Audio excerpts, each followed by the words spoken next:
Hello छात्रों, नमस्कार। आज हम कक्षा 11 की हिंदी की गोस्वामी तुलसीदास जी रचित रामचरितमानस महाकाव्य के बालकांड से लिए गए महाकाव्यांश परशुराम लक्ष्मण संवाद के चौथे पद्यांश एवं दोहे का विस्तृत अध्ययन करेंगे। छात्रों, प्रस्तुत महाकाव्यांश से संलग्न प्रथम 3 पद्यांशों में हमने देखा कि प्रभु श्री रामचंद्र जी शिव धनुष को तोड़ते हैं, जिससे मुनि परशुराम जी बड़े कुपित हो जाते हैं तथा रोष में आकर वे श्री राम एवं लक्ष्मण को काफ़ी कुछ कड़वे वचन सुनाते हैं। इतना ही नहीं, वे उन दोनों कुमारों को बार बार अपना हथियार दिखाकर एवं अपने पराक्रम की गाथा सुना सुनाकर डराने का प्रयत्न करते हैं। पर छात्रों, लक्ष्मण जी बिना डरे परशुराम जी के साथ संवाद करते हुए अपने कुल की परंपरा के बारे में मुनि परशुराम जी को परिचित कराते हैं। पर छात्रों, मुनि परशुराम जी का क्रोध एवं रोष शांत या कम होने की जगह बढ़ता ही जाता है। अतः वे क्रोधित होकर क्या कहते हैं, ये हम चौथे पद्यांश के द्वारा समझेंगे। छात्रों, चौथे पद्यांश के आरंभ की चौपाई में मुनि परशुराम जी कहते हैं, कौशिक सुनहु मंद यह बालकु, कुटिल कालबस निज कुल घालकु, भानु वंश राकेश कलंकु, निपट निरंकुश अबुध अशंकु। छात्रों, प्रस्तुत चौपाई मुनि परशुराम जी कौशिक माने राजश्री विश्वामित्र जी को कहते हैं या सुनाते हैं। छात्रों, आपने ऋषि विश्वामित्र का नाम तो सुना ही होगा। छात्रों, ऋषि विश्वामित्र जी वैदिक काल के ऋषि या योगी थे। ऋषि धर्म ग्रहण करने के पूर्व वे बड़े पराक्रमी एवं प्रजावत्सल नरेश या राजा थे। अतः इसीलिए तो उन्हें राजर्षि भी कहा जाता है।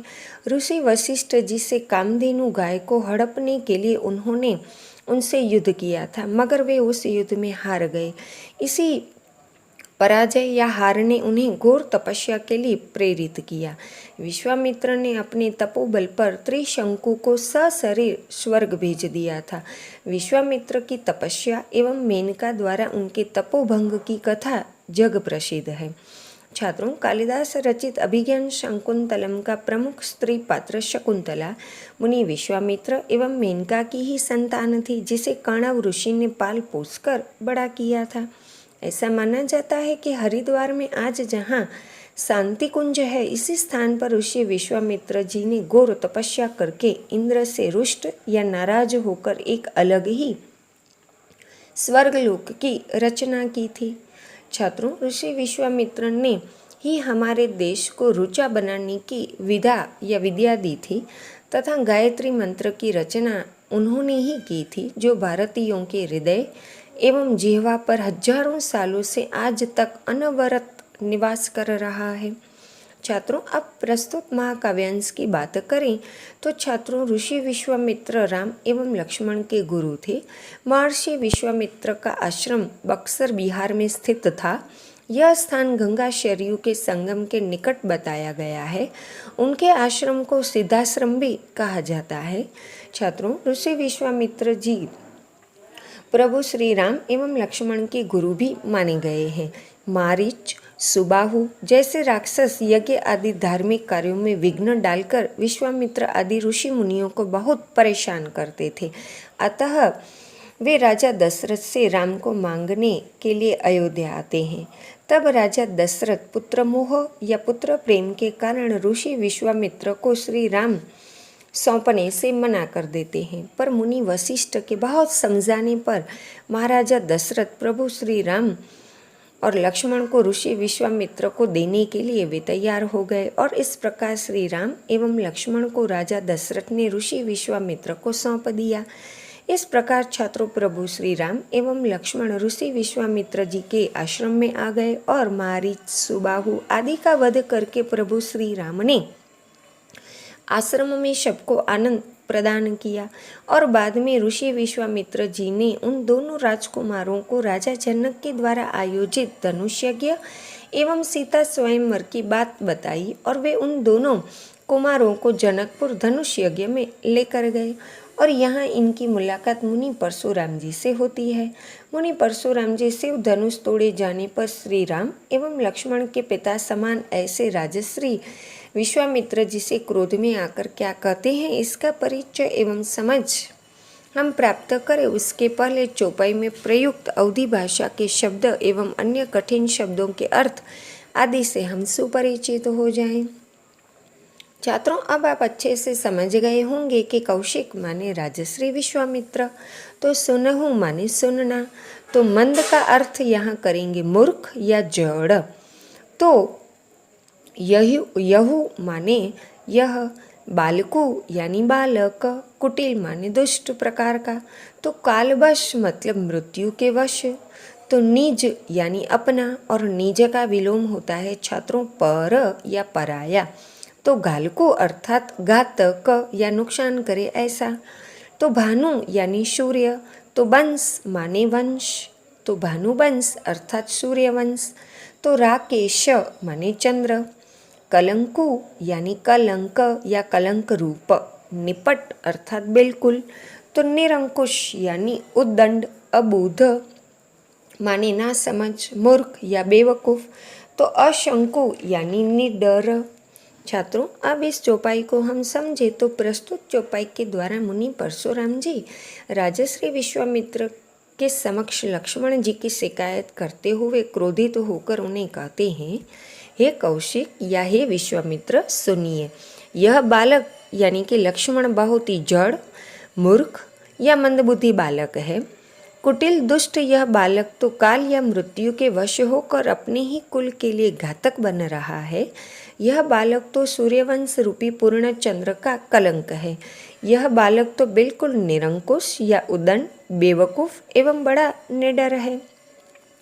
आगे मुनि परशुराम जी राजश्री विश्वामित्र को सावधान करते हुए इस चौपाई में कहते हैं, क्या कहते हैं, काल कवलु हो इही छन माही, कहूँ पुकारी खोरी मोही नाहिम, तुम्ह हर कहू जो चहूँ उबारा, कही प्रतापु बलु रोसु हमारा। छात्रों, इस चौपाई में प्रयुक्त शब्द काल का अर्थ करेंगे मृत्यु, तो कवलु माने ग्रास या निवाला या मृत्यु या काल का आहार होना, तो हो इही माने होना, क्षण माने क्षण पल, माही अर्थात में, कहूँ अर्थात कहना, तो पुकारी मतलब पुकार कर, खोरी यानी दोष, मोही माने मुझे, तो नहीं अर्थात नाही अर्थात नहीं, तुम्ह अर्थात तुम, तो हर कहूँ यानी दुष्ट, जौम अर्थात यदि, तो चहूँ मतलब चाहना, उबारा अर्थात बचाना, कही माने कहना, तो प्रतापु यानी प्रताप, शौर्य, वीरता की कथा या बातें, बलु माने बल, ताकत, और रोषु का अर्थ है रोष या क्रोध। अब इस चौपाई के द्वारा राजश्री विश्वामित्र जी को सावधान करते हुए क्रोधी परशुराम जी कहते हैं, हे विश्वामित्र, यह बालक अभी क्षण भर में ही मेरे द्वारा काल कवलु अर्थात काल का, मृत्यु का निवाला या ग्रास बन जाएगा। छात्रों, यहाँ परशुराम जी का कहने का तात्पर्य यह है कि उनके हाथों क्षण में ही लक्ष्मण का नाश हो जाएगा। अतः वे ऋषि विश्वामित्र जी से कहते हैं कि हे मुनि, मैं पुकार कर कह देता हूँ, फिर आप मुझे दोष मत देना।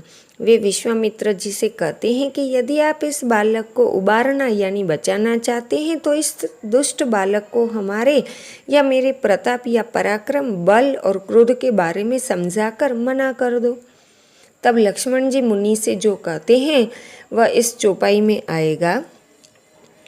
लखन कहेऊ मुनि सुजसु तुम्हारा, तुम ही अछत को बरने पारा, अपनी मुँह तुम्ह अपनी करनी, बार अनेक भांति बहुबरनी। छात्रों, चौपाई में प्रयुक्त शब्द लखन का अर्थ तो आप जानते ही हैं। लखन अर्थात लक्ष्मण, कहेऊ यानी कहना, सुजसु मतलब सुयश। छात्रों, यश माने कीर्ति और सु अर्थात सुंदर या अच्छा, तुम ही मतलब आपसे। अछत यानी अधिक, बरने पारा माने बखान या प्रशंसा करना, तुम्ह माने तुम या आप, आपनी अर्थात अपना, करनी मतलब कर्म या कार्य, बार अनेक यानी अनेक बार या बारंबार या बार बार, तो भांति बहु मतलब अनेक प्रकार, बरनी यानी वर्णन करना। अब छात्रों प्रस्तुत चौपाई को हम समझे तो इस चौपाई के द्वारा लक्ष्मण जी मुनि परशुराम जी से कहते हैं कि हे मुनि, आपके सुयश या कीर्ति प्रसिद्धि का आपसे अधिक भला कौन बखान या प्रशंसा कर सकता है। आगे लक्ष्मण परशुराम जी से कहते हैं कि हे मुनि, आपने तो स्वयं ही अपनी करनी का या पराक्रम आदि का अपने मुँह से अनेक बार एवं अनेक प्रकार से बखान या प्रशंसा की है।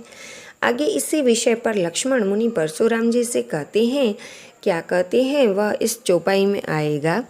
नहीं संतोषु त पुनि कछु कहु, जनि रिस रोगी दुसह दुख सहु, बीर व्रती तुम्ह धीर अछोभा, घारी देत न पावहु शोभा।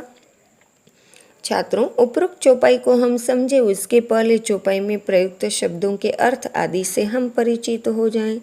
छात्रों यहाँ प्रयुक्त शब्द संतोषु यानी संतोष, तो त यानी तो, पुनि अर्थात फिर से, कछु यानी कुछ, कहु माने कहना, तो जनी माने करना, रिस मतलब रोष या क्रोध, रोकी अर्थात रोक कर, दुसह मतलब दुःशय और दुसह माने जो सहा न जाए ऐसा, तो दुख अर्थात दुख, सहु माने सहना या सहन करना, वीर व्रती अर्थात वीरता का व्रत लेने वाला या वीरता को धारण करने वाला, तुम्ह यानी तुम्हें या आपको, तो धीर अर्थात धैर्यवान, अक्षोभा मतलब क्षोभ रहित, गारी माने गाली, देत यानी देना, न पावहु यानी नहीं पाते हैं, शोभा यानी शोभा या सुंदरता।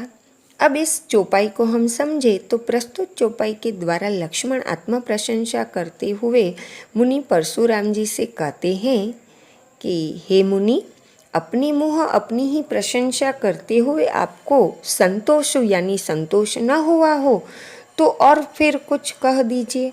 अपना क्रोध या रोष रोक कर असह्य दुख भला आप क्यों सहते हैं। आप तो वीरता का व्रत लेने वाले या वीरता को धारण करने वाले, धैर्यवान एवं क्षोभ रहित है। आप गाली देते हुए आप बिल्कुल भी शोभा नहीं पाते हैं। अर्थात छात्रों लक्ष्मण मुनि परशुराम जी से कहते हैं कि आप जैसे वीरव्रती धैर्यवान मुनि इस प्रकार आत्म प्रशंसा करें और अपशब्दों का या गाली का प्रयोग करें, ये कतई उचित या योग्य नहीं है। और अंत में इसी से संलग्न बात लक्ष्मण मुनि परशुराम जी से प्रस्तुत दोहे के द्वारा कहते हैं, सूर समर करनी करहिम, कही न जना वही आपू, विद्यमान रण पाई, रिपु कायर कथहिम प्रतापू।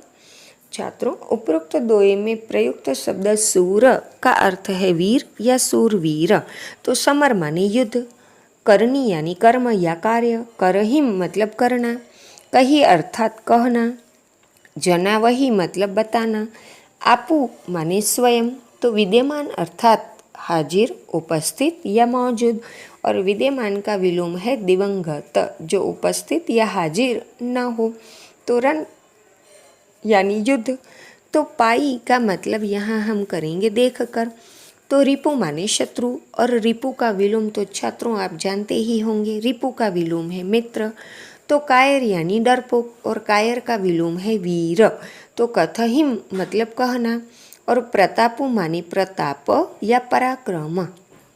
अब छात्रों इस दोहे के द्वारा लक्ष्मण मुनि परशुराम जी से क्या कहते हैं ये हम समझे।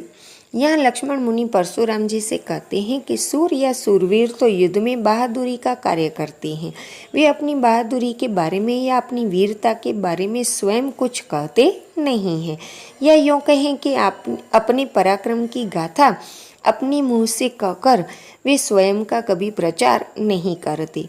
रिपु यानी शत्रु। शत्रु को युद्ध में या युद्ध के मैदान में विद्यमान या उपस्थित या मौजूद देखकर कायर ही अपने प्रताप या पराक्रम या वीरता की डींगे हाँकते हैं। कायर ही अपने मुंह अपनी प्रशंसा करते हैं।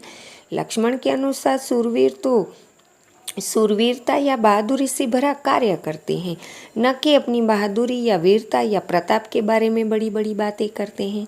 छात्रों, लक्ष्मण के मतानुसार धीर वीर मुनि परशुराम जी का इस प्रकार आत्म प्रशंसा करना उन्हें बिल्कुल शोभा नहीं देता है। सच्चा सूर तो छात्रों कथनी नहीं बल्कि करनी के द्वारा ही अपनी सूरवीरता या वीरता साबित करते हैं। उन्हें अपनी वीरता या सूरवीरता को साबित करने के लिए आत्म प्रशंसा की जरूरत ही नहीं होती। सच तो यह है छात्रों कि अल्पज्ञानी या अभिमानी ही आत्म प्रशंसा का सहारा लेते हैं। आत्म प्रशंसा छात्रों हमारी प्रगति में घातक है और हमें इस अवगुण से दूर ही रहना चाहिए। उम्मीद है छात्रों अब आप इस अंतिम पद्यांश एवं दोहे को अच्छे से समझ गए होंगे।